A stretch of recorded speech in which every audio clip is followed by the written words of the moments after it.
We've been sold a dangerous lie about what it means to be a dedicated, valuable professional.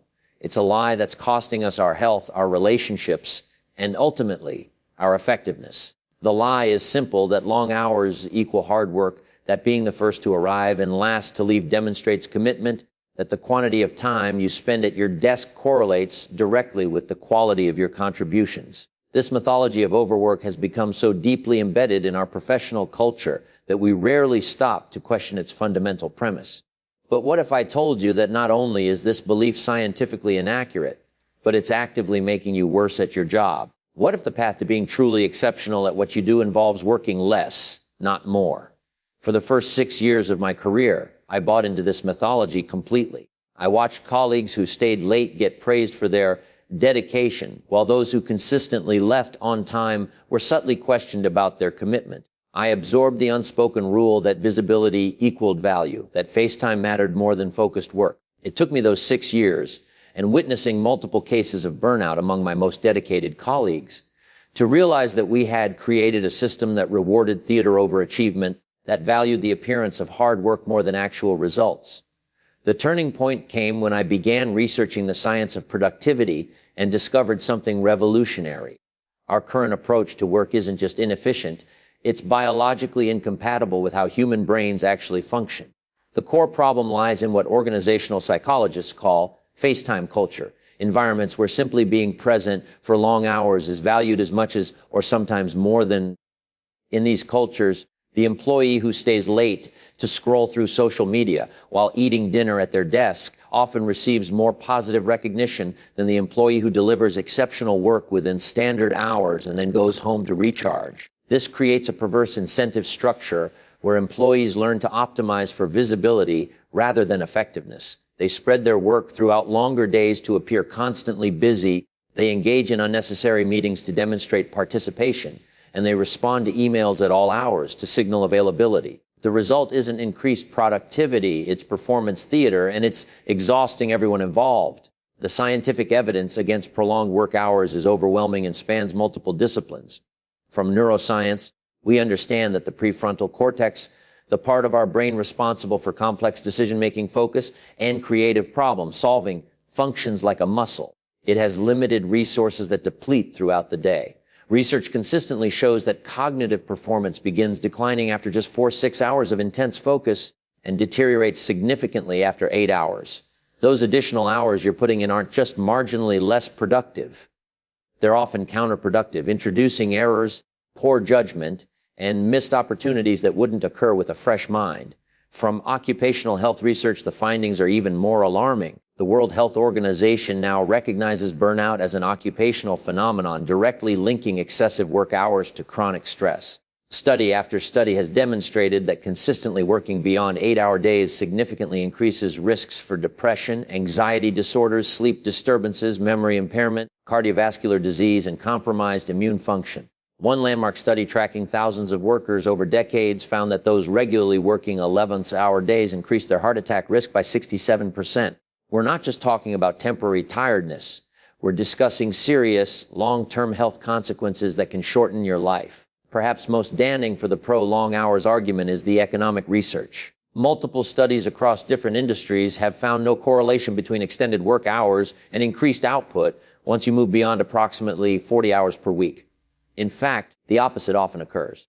Research from Stanford University demonstrated that productivity per hour declined so sharply after 50 hours that someone working 70 hours produces nothing more with those extra 20 hours. Manufacturing studies have consistently shown that accident rates increase exponentially when workers exceed 8-hour shifts, with errors and quality issues rising similarly in knowledge work. The data is clear. When it comes to work, quality and duration have an inverse relationship beyond a certain point. So why does this counterproductive culture persist? The answer lies in a combination of psychological factors and organizational inertia.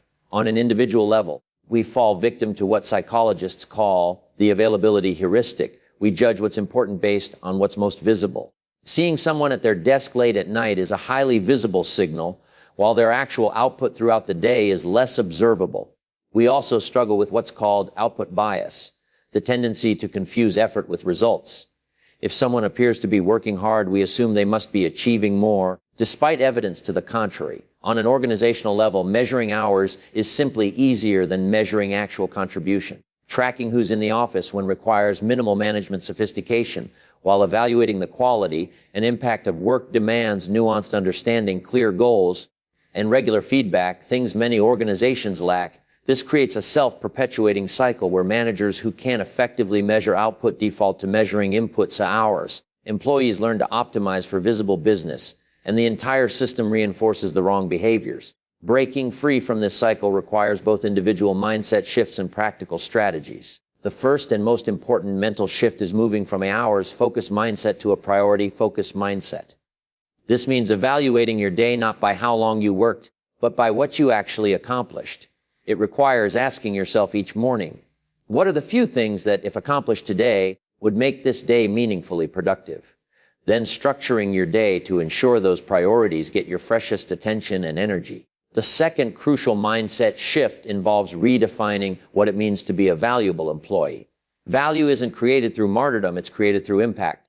The most valuable professionals aren't those who work the longest hours.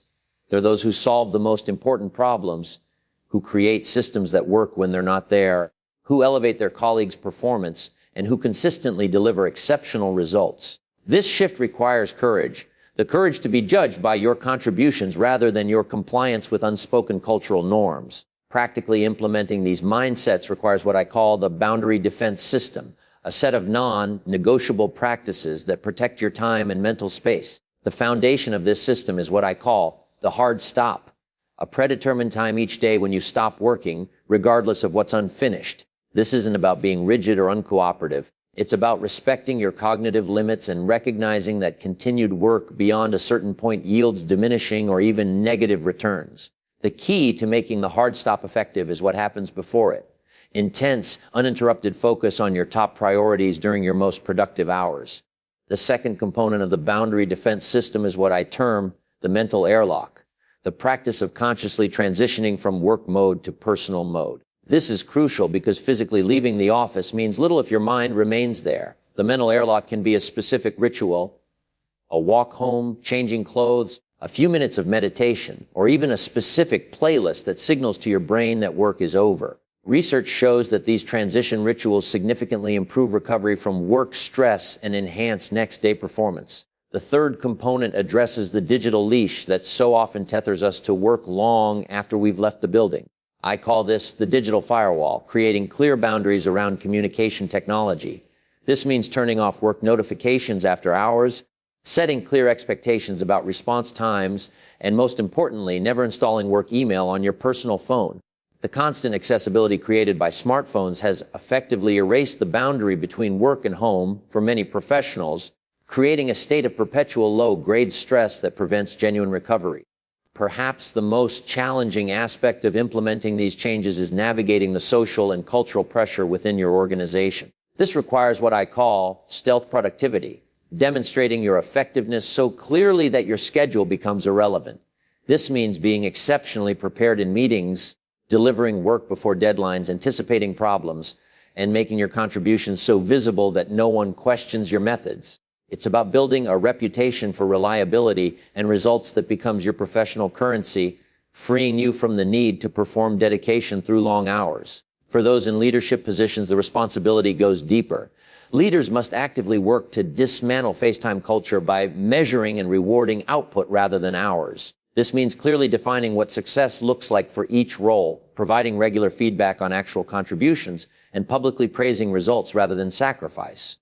Most importantly, leaders must model healthy boundaries themselves, leaving on time, taking full vacations, and not sending emails outside work hours. Culture is shaped by what leaders celebrate and what they tolerate, and changing work culture requires conscious, consistent effort from the top. The ultimate benefit of mastering these principles extends far beyond professional success. As Marcus Aurelius wisely observed nearly 2,000 years ago, very little is needed to make a happy life. It is all within yourself and your way of thinking.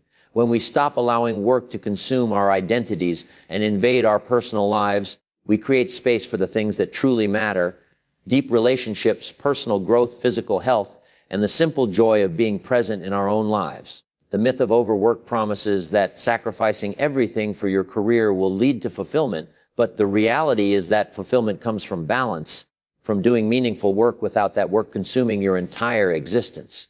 The journey toward a more balanced, effective professional life begins with a simple but profound decision: to stop confusing hours with dedication, to stop mistaking presence for productivity, and to start building a career that serves your life rather than consuming it. It requires the courage to work differently, to measure your value by your impact rather than your availability, and to protect your time and mental space with the same determination you bring to your most important projects.